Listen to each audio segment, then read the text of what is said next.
Welcome to Off Hours, a conversation between John Edwards and Chris Manning. So what's it like living in the future? What do you mean living in the future?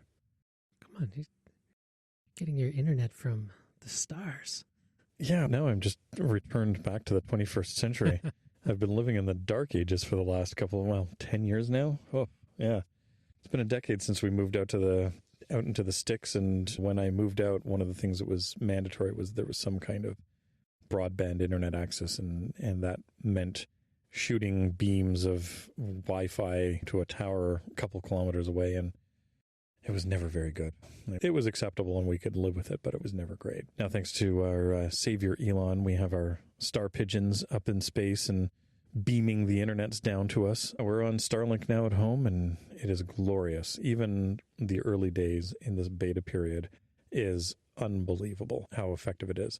In fact, the slowest speeds we've had so far are 3 times faster than the fastest speeds our previous ISP was willing to give us.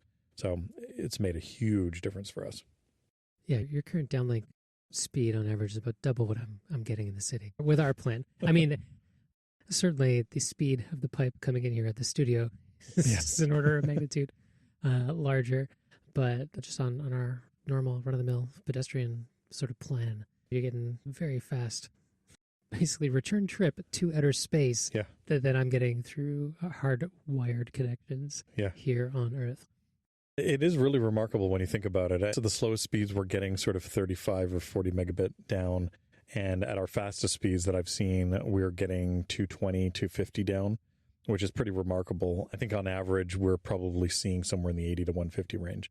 But Elon's already said that by the end of the year, he intends to have enough satellites up that anybody who's in their service area will be able to get 300 megabit down. And their short-term goal is gigabit service, and their long-term goal is actually 10 gigabit service. So it would not shock me in a few years' time if Starlink is actually faster than what's available from various wired services in certain places. Certainly Canada has never been, our ISPs have never been on the forefront of getting us the fastest speeds possible. If you live in Seoul, South Korea, you don't need Starlink. But if you live in Ottawa, Starlink may actually be the better option versus a lot of the wired services that are out there eventually. This is the sort of technology where I can see certain nations leapfrogging other Western nations in terms of the technology adoption and the speed of the service that they'll be receiving in due course. Absolutely. And we did see that with some of the other technologies that are out there, especially with cellular services. With countries like India. India never bothered trying to wire up the country. It was never going to be feasible for them to do it. And in fact, they leapfrogged us in a lot of ways in terms of their connectivity in rural areas because they focused so much on getting cellular service out there. Large parts of Africa are the same way. The Middle East, their cell service is so superior to what we have here. And that's what people are relying on for their daily internet access. And so they haven't relied on those cables that somebody pulled across the nation 100 years ago and all the problems that come across with that. It really is one of those technologies that has the ability to really level up a country. And we're fortunate that we happen to be in a place where the beta is taking place. And the second I got that email, I stopped cutting up the roast that I was carving and went upstairs and immediately signed on, paid my fee to get the initial hardware and everything like that. I'm so pleased with it. I was so happy to make the phone call to my ISP and say, sorry, but you're not going to cut it anymore. Yeah, if cell plans weren't so expensive, there was a time there where I almost would have just switched to going all cellular from our house as opposed to copper, because I was getting faster speeds on LTE than I was getting through the hardwired connection to our house. We just need fiber optics. That's what we need. If we lived in a first world nation, then we'd actually have access to unlimited LTE.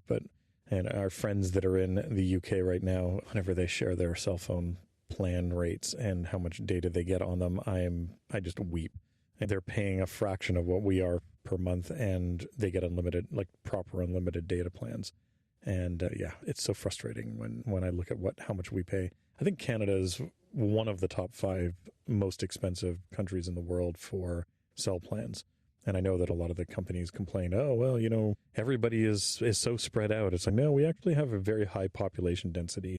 right along the U.S. border. Obviously, there's outliers. There's people that are in the middle of nowhere in this country, but the vast majority of the population is living within 100 miles of the U.S. border, and certainly not the entire border. We're concentrated in very specific areas, and we actually have a higher population density than a lot of European countries do. So there's no reason why we couldn't get faster speeds. It's just there's been no incentive for our existing monopoly providers to actually provide that. Yes, all that to say, thank you, Elon. I'm very happy. Every time, nearly every week at this point, there's a new Starlink rocket that's going up with 60 more satellites in it, and absolutely love seeing that. If you're ever curious to see the constellation of satellites that's up there, you can go to satellite-map.space, and it will actually show you in real time where all of the Starlink satellites are. It's quite a remarkable thing to watch.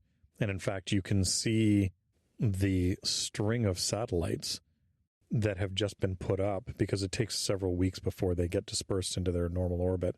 You can actually see what's going on with them. It's a lot of fun to be able to watch. And so you can see the coverage circles that they give you and just how much density they have around a particular area. That's really neat. I wasn't aware of that. I'll have to check that out. Yeah. And in more of an Earthbound constellation, a little bit of follow-up from episode 76. We talked a little bit about these 3D renditions in cubes of crystal that are done with lasers, and how companies like Rolex and Omega are leveraging this to market their crystals as being genuine. I saw a neat video recently, and it turns out this technique actually has a name, which we did not use in that episode, which is subsurface laser engraving.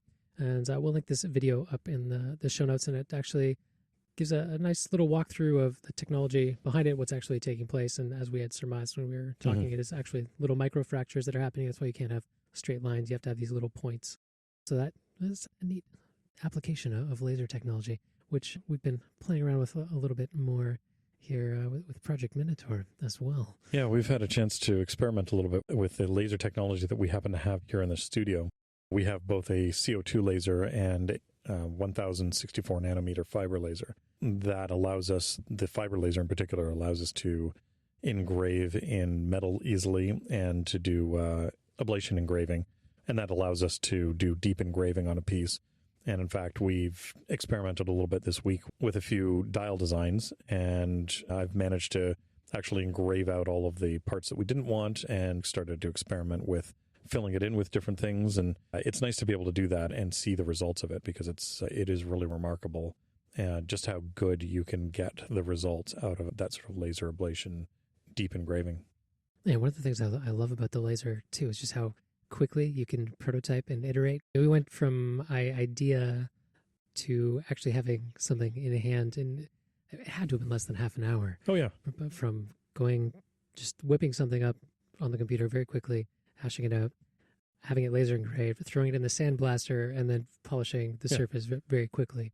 That was really neat to see that. And now, a few iterations later, it's looking pretty sharp. Yeah, this is one of the real advantages of having all of these technologies in-house. And obviously, you can send all this stuff out to be done, right? You can have something 3D printed somewhere else, or you can have it cast somewhere else, you can have it laser engraved somewhere else. But the ability to do it here really does mean that you can see very quickly whether it's working or not and decide whether to abandon it or not. Right? We had just tried a dial design that I had been playing with for one of my own watches, and we threw it onto the laser engraver, and 20 minutes later, we had something that it was very obvious that it was going to be something we should pursue in terms of what it was going to look like and how good it was going to look. And then you went home later that day and whipped up a couple of unique dials for this particular project, sent them to me this morning. And, before lunchtime, I had 2 dials already laser engraved, the paint drying in the recess, and at least a rough idea of what this dial would look like. It certainly isn't good enough that we could put it into a watch, but it is absolutely good enough that we can look at it and say, yes, this is something that we want to pursue and make sure that we get it looking as good as possible. And we can dial in the details of the laser engraving and make sure that it goes deep enough and make sure that the edges are sharp enough and things like that. But now we know that, yes, this is actually worth pursuing. And you used Simple's Black 3.0 as the paint you referred to there offhand. And this is my first time seeing the Black 3.0 in the metal, so to speak. Or not seeing it, since it's fair it's point. absorbing so much light. Yeah, unfortunately, we're not Moser. We don't have access to Vanta Black. We have to go with the poor man's Vanta Black. And Stuart Simple's Black 3.0 paint is an incredibly rich, very matte black paint. And it is remarkable just how much light it sucks up. When I was showing Rich this dial earlier, we're standing with the sun behind us coming through the shop window, and there is no reflection coming off of that black paint. It's quite remarkable. Mm-hmm. And as I understand it, he actually has some carbon nanotubes laced into the acrylic there to pull it off. So it is very similar to what Moser's doing there with their Vanta Black. But they do indeed have exclusive rights to using Vanta Black. As to the best of my knowledge, I think there's one or two other companies that may have been able to slip through there at various points in the past. And that may have had to do with different iterations of Vanta Black itself. But yeah, no other big name out there has been using it. And this is significantly less expensive, I imagine, than getting Vanta Black applied. No, and the reality is too, like Vanta Black is incredibly fragile. Like it is a really neat, fantastic technology, but you look at it the wrong way, and it'll start to fall apart. And the same is true here with Black 3.0. But the way in which we've actually designed this dial, it serves up a fair amount of protection to that surface treatment itself, and in order to enable it to maintain that incredibly rich matte black. The thing I'm concerned about and what we'll need to experiment with over the next little bit is to see how durable it is and how much it's actually going to stay bound to the metal surface. It does get flaky when it dries, and I've noticed that if you're looking on the bottle or whatever, it comes off in these little chips, these little flakes that come off, because it doesn't have a lot of binder in it. That's one of the remarkable things about it, is that just how little binder is actually in this paint and still able to actually adhere to anything. So I'm curious to see, are we going to run into any issues with it just losing adhesion from the metal? And so we'll need to experiment with it. I'll probably put it in a dial or something like that we can wear as a daily wear watch for a couple of months, just to see what actually happens with it. As you bang it, as you walk around and do your normal thing, you put it down on the table and it knocks it a bit. Are we going to have these little flakes of paint coming off in there? And because obviously with this extremely matte black, you don't want to go off and lacquer it, right? A lot of dials are lacquered in order to help maintain their look and stabilize the actual dial. That's what a lot of people who are doing engine turn dials are doing. They're putting down a lacquer on it. A lot of other techniques, they're doing that as well, whether you're printing on it or whatever first. But if you put any kind of lacquer on here, it's immediately going to be reflective. And while it will still look okay and you'll get a lot of contrast versus the silver color of the metal underneath it, it won't look anywhere near as good as this Black 3.0 without anything on top of it. Mm-hmm. Sounds like there's some accelerated aging tests that will have to be conducted on this. Yeah. Maybe we need to build a little vibrating unit or something to simulate just the daily wear of a watch bouncing around over a couple of years and see what happens with it.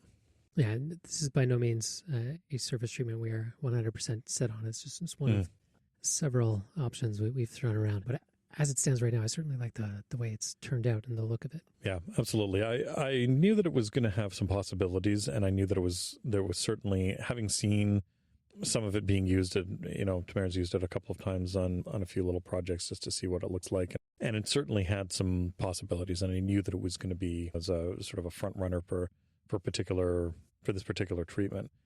But now seeing it in person and seeing it in the metal, it really does jump out at you. And it is creepy not getting any light reflecting, or certainly nowhere near as much light as the base metal around it. That polished metal beside it, it really does overpower the little light that the Black 3.0 is reflecting. So it really is remarkable just seeing this thing.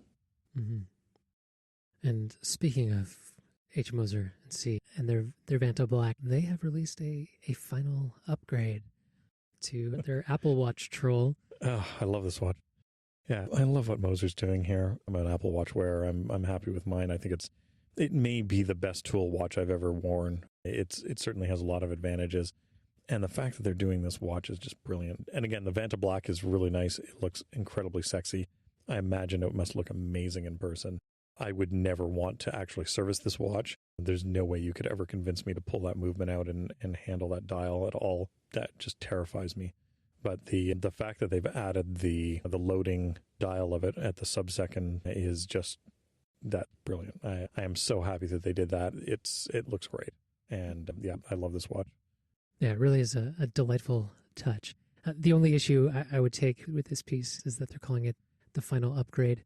I would have preferred they go with final update, given that the movement itself is not really an upgrade over a previous version that featured a minute repeater. And Yes. I actually would have loved to have seen this sub-second dial concept that looks like a loading spinner off of a Macintosh or an iPad or an Apple Watch, and had put that on the same sort of dial they had for their repeater, because the repeater had no hands. Yes. So you would have just had this deep, dark, black face with nothing on it apart from that loading spinner. Yeah, that would have been good, and that would have been a nice little touch to it as well. Yeah. Yeah, it's this I think is going to be more appealing than that minute repeater was. I don't know how many of those minute repeaters they made. I don't think there would have been very many, just based on how complicated minute repeaters are to make in general. So I suspect they probably did this so that it would be a bit easier to sell all 50 of them. But it's and maybe the price is a little more reasonable than they would have been as minute repeaters. Oh, yeah, absolutely more reasonable, and I don't take any issue with them pursuing this route in terms of making it a more accessible timepiece. It's just the naming convention. If it was final update, yeah, totally fine. Yeah, it's not an upgrade. Yeah, but that's the thing. The upgrade is coming. It's still waiting. I see. This is one big troll. It really is one big troll. I've actually had a couple of ideas of doing something similar with a disc underneath the dial for the sub-second as well. And I'm glad to see somebody doing it. This is different than what I had planned on doing and what I may still do in the future. But it is nice to see somebody doing it and seeing that it actually does work, and that it can be a viable alternative to having a hand and a sub-dial like that. Mm-hmm. And having seen some close-ups of that sub-dial as well, you can actually see some of the carbon nanotubes. You're not seeing the carbon nanotubes themselves. Instead, what you're seeing is an aggregation of a number of carbon nanotubes all sticking up together in this little crystallized form, kind of poking out and protruding over those openings for that disc. But it just gives you a real sense of just how fragile that coating is. You don't want to apply any pressure. Absolutely down not. at all. Yeah, I would love to own this watch, and I don't think I'd ever buy it. It is just so fragile, and that dial, it just terrifies me. Just like how FP Journe could never afford a tourbillon. I shouldn't say never. Could not afford a tourbillon at the tender young age of 25. He decided to make his own. You could just go ahead and make your own Apple Watch troll and wear that around. You've got a couple Apple Watch cases. I do have a couple of old cases. I should maybe do a custom movement for one of those. We have seen those in the past. Mm-hmm. Bit more follow-up from a previous episode. Actually, just last episode, I'd mentioned that the waiting list for Dufour's Simplicity was up over 10,000. There has been another update on that, and according to Claude Sphere, who is handling all the sales side of things, he's quoted in the New York Times recently as saying that waiting list is now an order of magnitude larger, and it is sitting at over 155,000 people for the remaining 10 watches. Yeah, with 155,000 people, John, I don't think my name's getting pulled from that list. Did you actually submit your name? Put my name down. But I had the chances of my name getting pulled from that list would be absolutely none. Maybe I should put my name in just in case, because it sounds like there are a lot of other people on that list who would be happy to buy my name, happy to buy my spot from me if I needed to. You don't want to be that guy, though. No, you're right. I don't. I'm sure that there are plenty of people in there who are purely doing this for the speculation of how much that watch is going to be worth on the secondary market. But as I've said before, congratulations to Philippe. It's amazing that an independent watchmaker has gotten to that point where he has this kind of draw, and my hat's off to him. It really is remarkable to see. Absolutely. If Claude wants to send a few of those emails to some of the rest of us who are independent watchmakers, then I'm sure that we'd be happy to field some of those emails. Speaking of which, your conversation with Fifth Wrist Radio was recently released. Yeah. Finally.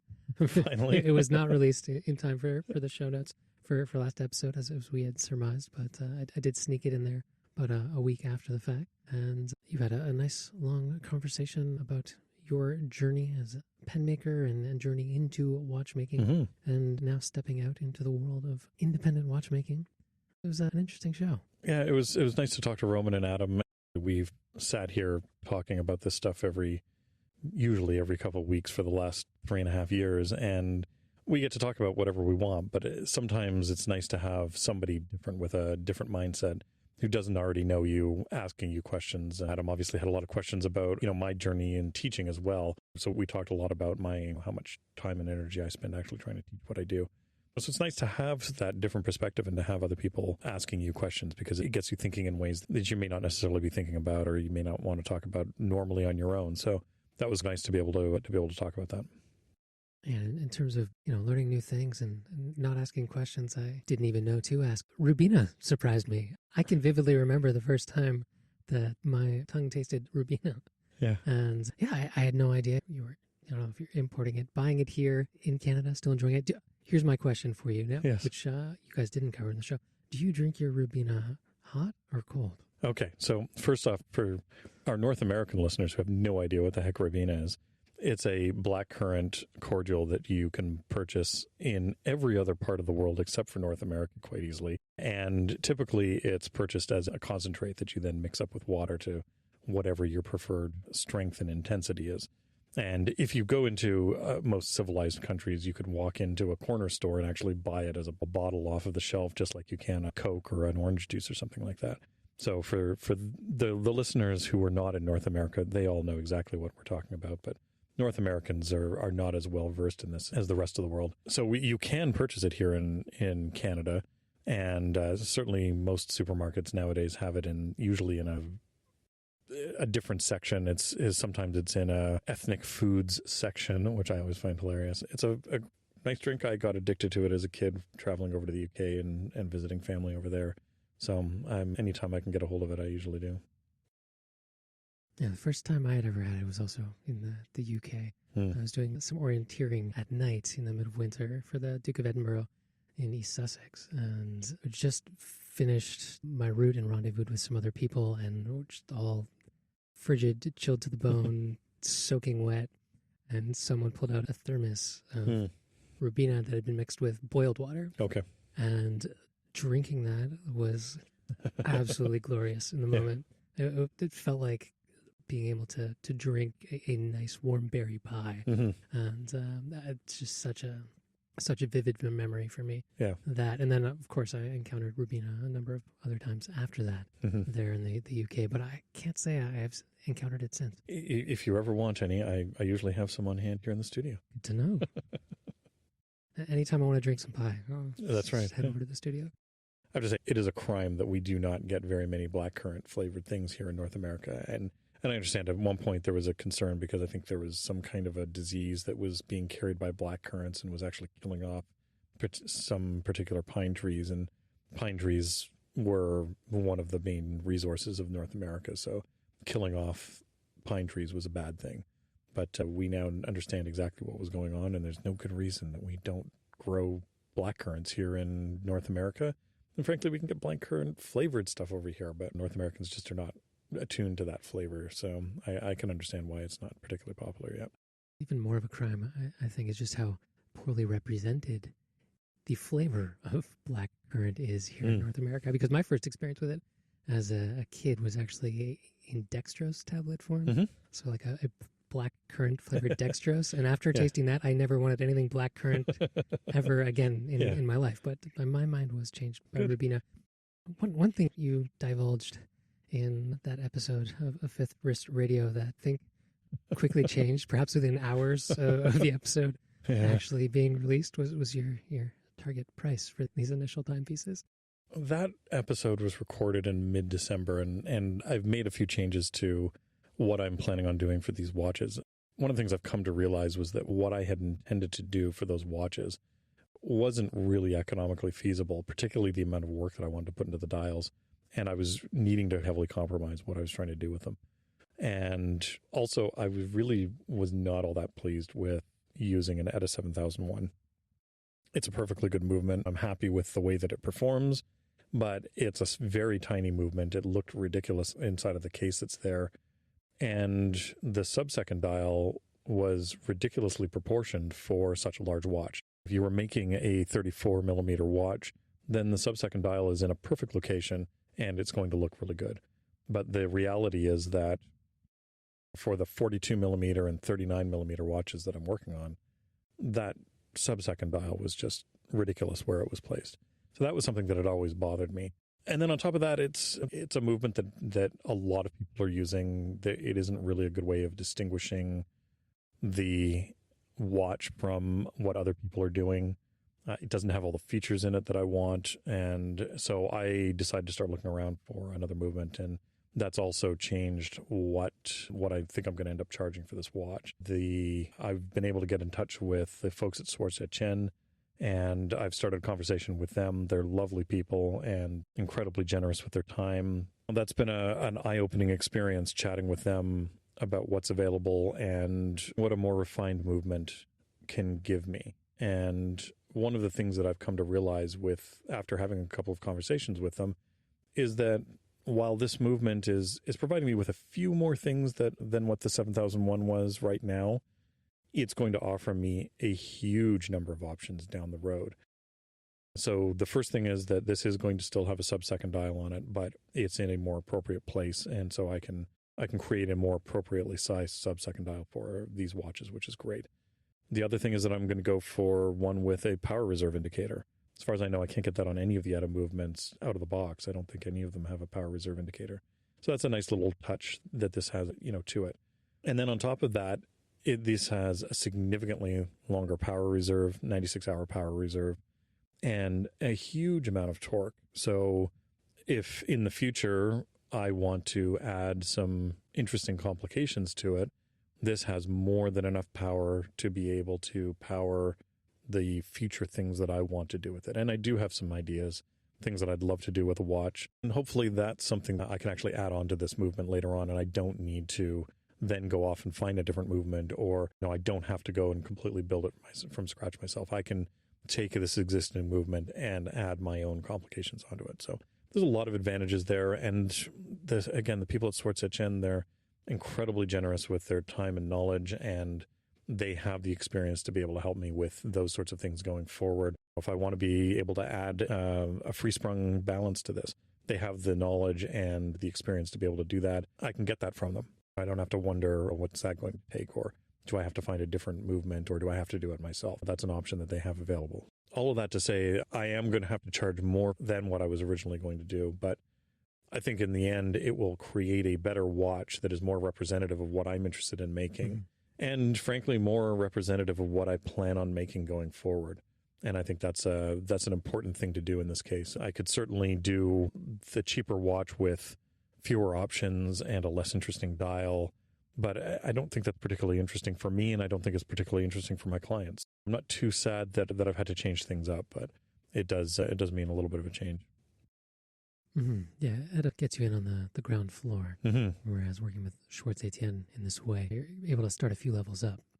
Yeah, the ETAs get you on the ground floor, but the problem is that it doesn't get you much further above the ground floor than that. Unless you want to go down the road of, let's say, like Richard Habring, where he's torn apart a 7750 and completely modified it to have the features that he wants in it. Obviously, a 7750 has a huge amount of power in there because it was designed as a chronograph, and he's taken the chronograph out of most of his watches, and that gives him a really stable, very powerful base to be able to work from. If you're willing to do that sort of thing, then that's great. But if you want a movement that you can drop into a watch and not have to do that kind of work, then ETA doesn't really give you those options. And then the other nice thing about working with somebody like Swartz et Chen is that I can decide how much of the work I want to do versus them. So I've decided that I'm going to be doing all of the finishing on the movement. They're not going to be finishing the movement for me. If I wanted to, I could have them do a lot of that work or all of that work for me and finish it to whatever level I wanted. But in this case, I felt that it was important for me to do that work and to actually get my hands on the movement and do what I want to do and put my signature into that watch in ways other than just the dial and case. Mm-hmm. Yeah, you're kind of going back to the old school days and in ordering an Abosh rather than a finished movement. So this sort of thing that the likes of Patek Philippe, Vacheron Constantin, Audemars Piguet were ordering from Jaeger-LeCoultre. And they were getting these very rough, fresh from the machines sort of movement blanks and all the gears and everything else that they needed. And then the actual finishing and getting them to time and all of that was done in-house at these larger, now more renowned brands, although Jaeger-LeCoultre has done a good job of rising up in its own right from the shadow. Yeah, exactly. This is more like the traditional Abosh system of taking a watch and building it. And I'm not just taking parts that I'm ordering from a catalog or that I'm ordering from a specialist supplier and assembling all of this. I feel that it's important that I actually get my hands on as much of this watch as I can and still make it reasonable. I would love to go down the route that the Christian's going with his watches, or that Roger's going with his watches, and be able to make all of the watch myself. But the reality right now is that it's just not feasible for me to do, and it may never be. But this gets me closer to the quality of watch that I'm actually interested in making, and also making something that's different. There are plenty of people out there that are making lower-end watches with these common movements in them, and that's fine. There is certainly a market for it, and there's a place for those, but that's not where I'm trying to go. I think I would need to make too many of those watches a year to make a comfortable living, and it's just not the direction that I want to go. If I wanted to hire a bunch of employees to do that work for me, then that's fine. There's a good business there to be doing that. But I really do want to get my hands on each of these watches. And when somebody meets me at a show or at an event or whatever, and they show me the watch that they're wearing that has my name on it, I want to be able to say, yeah, I made that watch. My hands were in that watch and are responsible for fabricating it. And this is a way that I can do that and still be happy with what the end result is. And not just in terms of volume or actually having to hire a bunch of people, but in terms of the level of fit and finish you're aiming for on the movements. To be able to produce in the sort of volumes you would need to, starting with something like a Netta 7001, it's just not feasible. It could be made to be feasible, but it is much more of a struggle to get there. And I think the end result would not be nearly as refined, as you said, as what you're going to be able to achieve here with what you're doing with Schwartz Etienne. Exactly. And frankly, one of the other things that I love about dealing with them is the personal touch of dealing with the people at the company.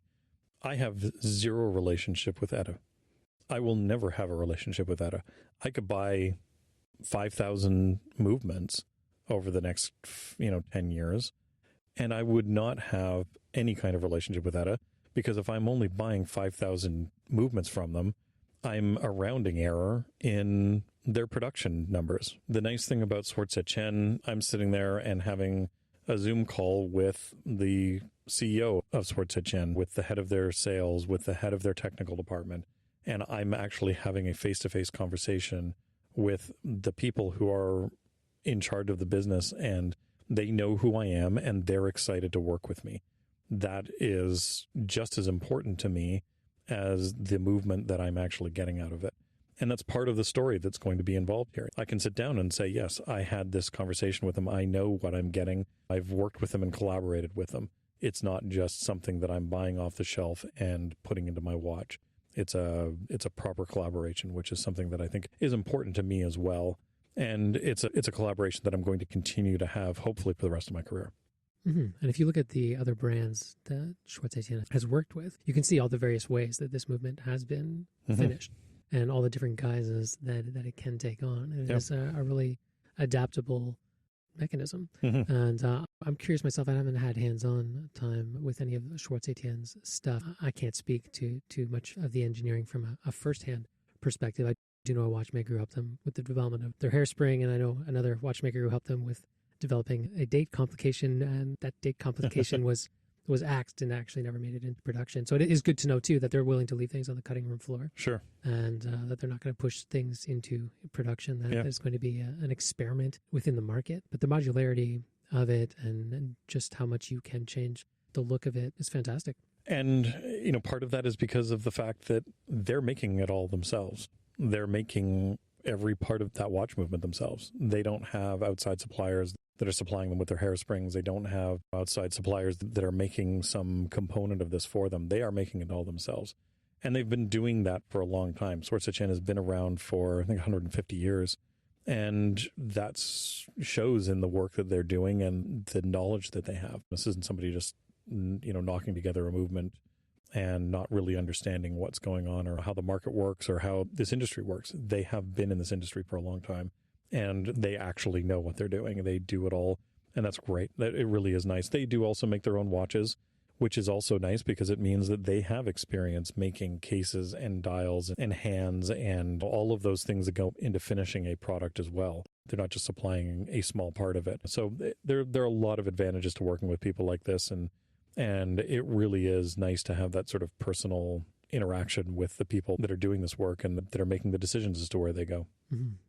Yeah, in a very real sense. They're the Zhizhikut of yesteryear, and that they're just quietly, diligently working behind the scenes, but are now coming more to light, more to the forefront, releasing their own timepieces while continuing to serve so much of the rest of the industry. Mm-hmm. And if you're interested in seeing what some of these movements look like and just what they can do with them, Peter Speak has a couple of really good teardowns of the Sword Chen watches. One that I think he collaborated with them on last year, as well as a few of their other watches up on the Naked Watchmaker. So certainly go and take a look at that if you're curious to see what they look like. This is going to be a double-barreled mechanical watch with hand-wound. There's no automatic in it, although you can actually do that. You can replace one of the barrels with a micro rotor if you want to do that.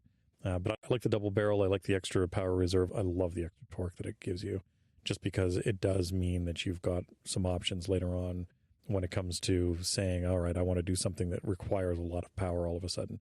And that double barrel really does give you that option.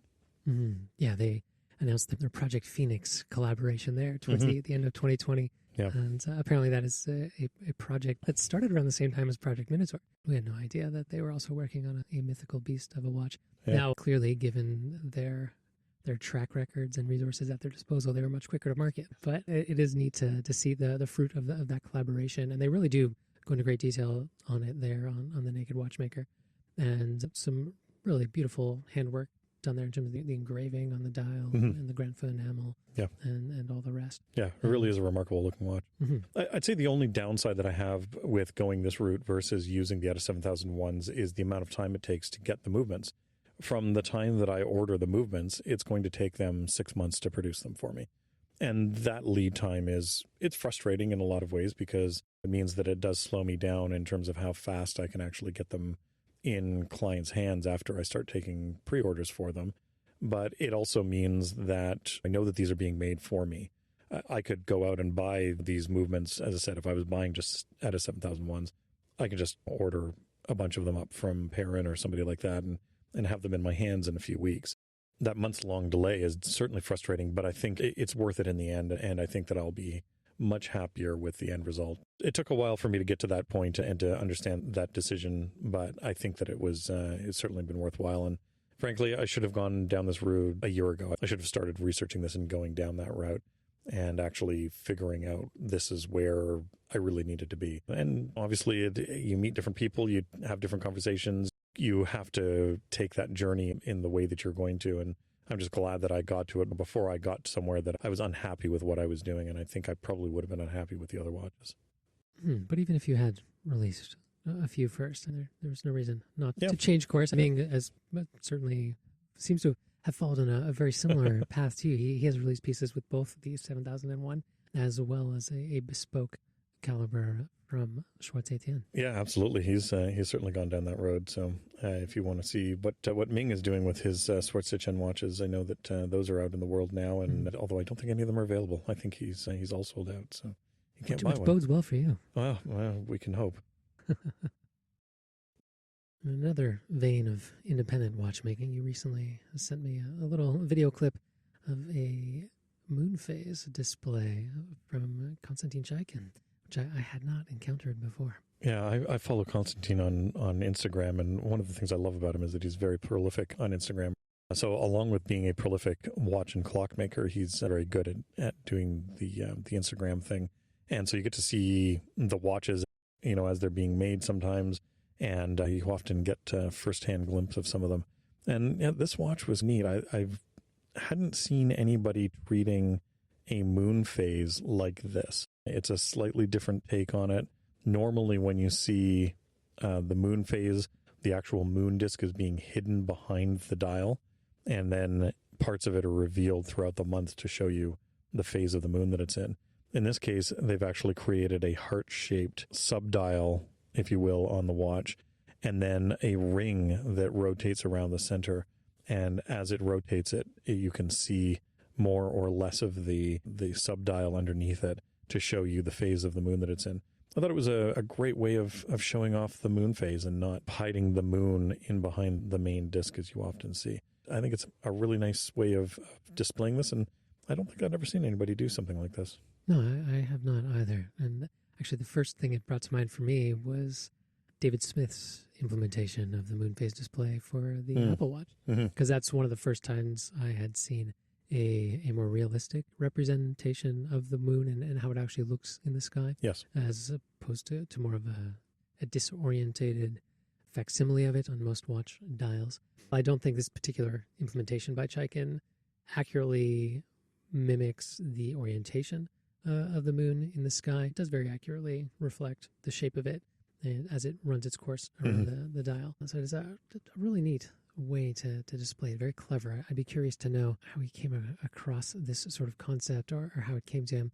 I would imagine there's some centuries-old astronomy textbook somewhere or manuscript that probably references something like this. But yeah, it is not something I had seen before. And it's a very clever use of a sort of a cam shape that is very often used to mimic or reflect the motions of heavenly bodies. Mm-hmm.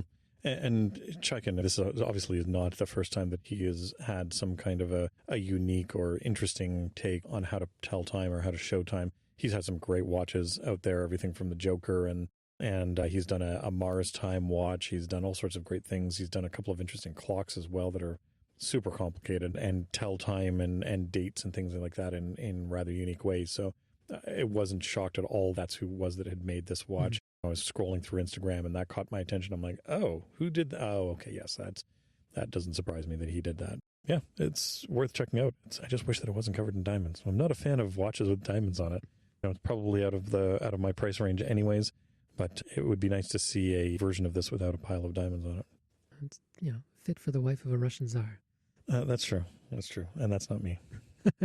Yeah, I certainly agree with you. If you're in the market for an expensive and playful mechanical timepiece, Chaikin definitely has you well covered. Mm-hmm. Yeah. Now, you mentioned you had first encountered that particular Chaikin timepiece on the Instagrams. Something else interesting happened to you on Instagram recently.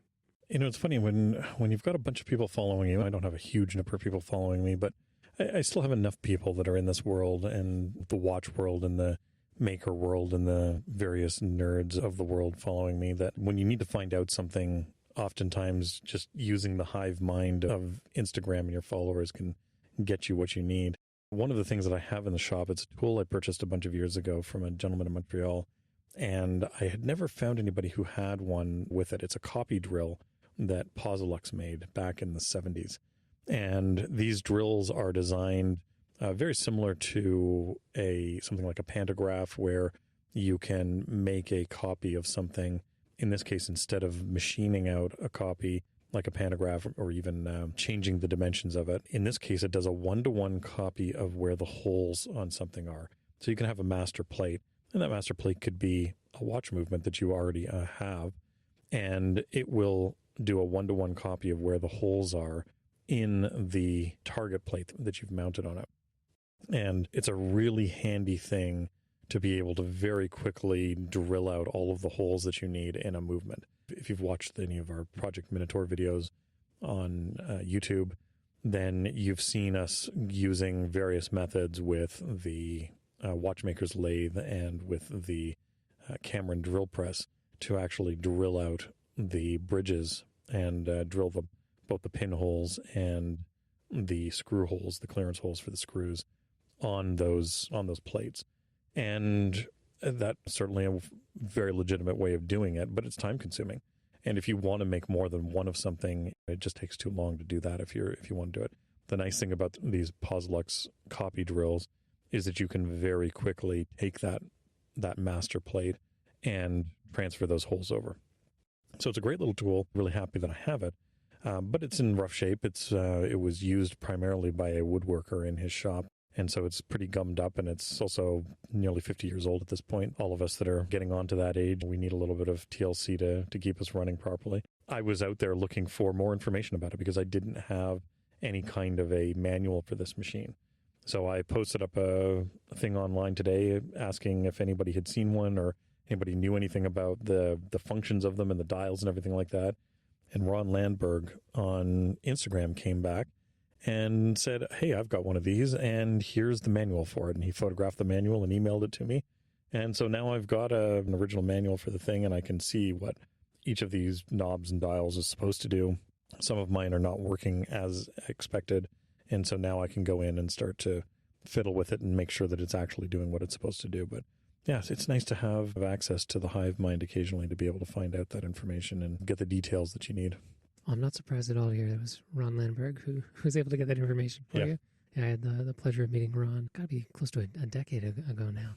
But he's a good watchmaker in his own right. I'm happy to hear he was able to get that for you. Yeah, and it's funny, his is in a similar state of sort of disrepair and needing TLC. And of course, like me, I've had mine for 5 or 6 years now, I think, and I've never gotten around to getting it up and running. And I'm finally now getting it up and running because, well, I want to be able to use it for a couple of things like making dials and stuff like that, and being able to do the layout of holes for the rivets on the dial plates and things like that. So it was important for me to actually get this thing up and running. And so hopefully Ron gets a chance to get his up and running and start using it. Big thank you to Ron for actually getting me that information.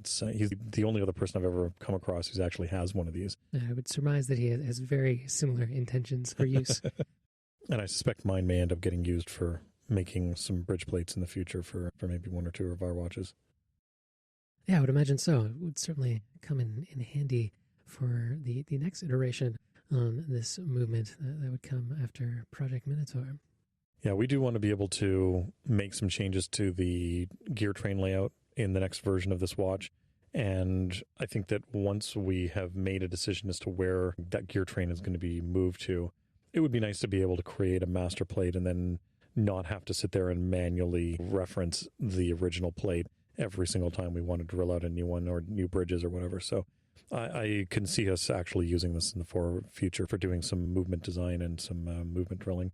And it's nice to be able to use for not just for doing the initial drilling, but also for countersinking and a bunch of other stuff. And something that I learned in it is that it can actually be used for simple milling as well if you want to be able to do template machining with it. There's a lot of neat things that you can do with it, and I'm very happy that I can do that now. That would make a lot of sense because it is effectively a very small pantograph. So if you put the right end mill on there, and you can just follow around with your feeler and then do some milling. Yeah, it's a 1-to-1 pantograph, and in fact, one of the features that Rich and I had discovered as we were playing around with switches and whatnot today was that there's an option for it to keep the drill bit down in the down position. And I'm like, why would you do this? It doesn't make sense that you'd keep the drill bit down like that for any length of time. But if you're using it as a mill, then it makes total sense that you would want to keep that mill in the down position and be able to actually keep it running there. So a lot of neat things you can do with it. I don't know that I would replace my pantograph with this. I think having the 1-to-1 of copy nature of this is not nearly as effective as the reduction of a pantograph. You're going to get more accurate copying with the panto, and you're going to get greater error reduction because you are doing that reduction. So I don't know that I would give up my pantograph for this, but it's a nice feature to have. Using the pantograph for drilling operations would be another thing I suppose you could do as well. It is certainly doable. The only thing that's annoying is the down feed on the cutter is a little more annoying. It's not quite as intuitive, and it's not. You don't have nearly as much control of it as you do with this. Also, the other big thing is that you don't have the speed in the spindle that this does. This will do, I think, up to 17,000 RPM, which is significant. And when you're, as we've discussed before, when you're using really tiny drill bits, you really do need speed in that drill bit. at that center of that drill bit, or even at the outside of the drill bit, it's barely moving if you've got it going at 2,000 or 3,000 RPM. And unfortunately, that's the limitation of my pantograph, is that I think I can get it up to 3,000, maybe 4,000 RPM, and it's just too slow for these tiny little drill bits. But certainly something larger, I would consider drilling with it, and it would work. Or even just using it as a spot drill maybe, and then taking it over to the Cameron drill press and actually using the Cameron to do the final drilling operations. Having heard stories of these things in action, I can imagine once you get rolling with it, you can crank out a lot of pre-drilled plates for bridges and main plates incredibly quickly. That was what they were intended for. And in fact, I think Posilex, when they originally created them, they were designed for drilling out PCBs, printed circuit boards, as well as watch movements. And this was before CNC machines were commonly available for either industry. And you needed to have somebody standing there and manually drilling them out. And so within a few minutes, you could have somebody who was a skilled operator in this actually drilling out a complete movement, including all of the through holes, including all of the countersinking, and you would very quickly get through that stage of the operation.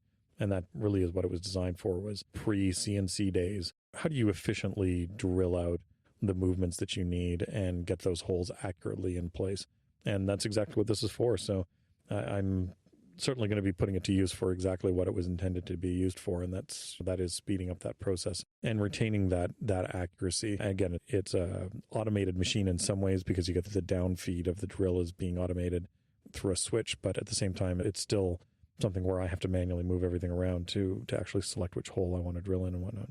Given how hard it was for you to dig up information on this tool. Well, I shouldn't say that, given how easy it was once you actually put a call out there. I just mean in terms of your own general searching around on the internet for information on this, given how much of a challenge that was for you. Do you foresee this being the subject of another one of your videos? Absolutely. There are obviously not a lot of these out there, or if they are, people are not talking about them. So it's certainly something that I wouldn't mind doing a video on. And once I get it up and running, maybe once I've cleaned mine off a little bit since it's pretty filthy, I will actually get it up and running and do a video on it and show it in action so that we can see exactly what's going on with it, because it is a remarkable little machine. And frankly, it makes sense. It's an obvious tool to create when you have this problem. And speaking of problem, you had a problem with the machine. I noticed the side of it was open and its guts were hanging out there for a number of months as you zeroed in on how to address that. And I imagine that's probably not something you're going to delve into when you do a video on this, but just for posterity and for anyone else who might run into a similar issue, what was it that went wrong and how did you resolve it? This machine is not light. It looks like something that should maybe weigh 30 or 40 pounds, but it's over 100 pounds. And I suspect that when it was being moved around, it was probably dropped a very short distance. It had a glass fuse in the body of it, and that glass fuse broke. And so it was not functioning because the fuse had broken. So instead of trying to find whatever bizarre size and amperage fuse that was required in there, I just replaced it with a small breaker that I picked up from DigiKey and soldered it in place of the fuse holder. And I'm sure that will last me forever. There's no good reason for one of those breakers to go on me. So as long as my horrible soldering skills. Thanks for listening to Off Hours. You can find detailed show notes at offhours.show. If you'd like to keep up to date with the show, follow us on Twitter @offhours. John can be found on Twitter @UnderTheLoop, and Chris can be found on Twitter and Instagram @silver_hand.